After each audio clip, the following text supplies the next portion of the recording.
In this module, we're going to be looking at yet another time travel concept, the paradox that is called the twin paradox.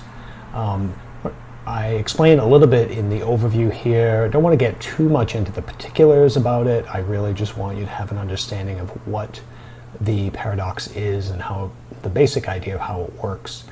So you will have a better understanding of the two stories that you're going to be reading this time.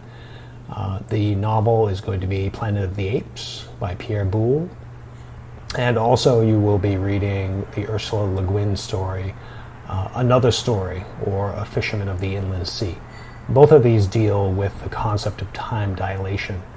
So the time travel itself isn't necessarily at the center of the story, but it does play a crucial role in it.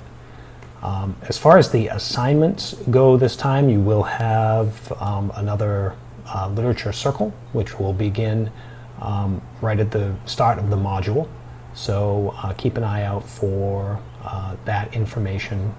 Also, we are going to start to discuss the formal interpretive essay. You won't have any portion of it do this module, but you will start to read about literary interpretation, literary analysis, as we prepare for the topic proposal and argument proposal in the coming modules. Enjoy the readings, and I will see you soon.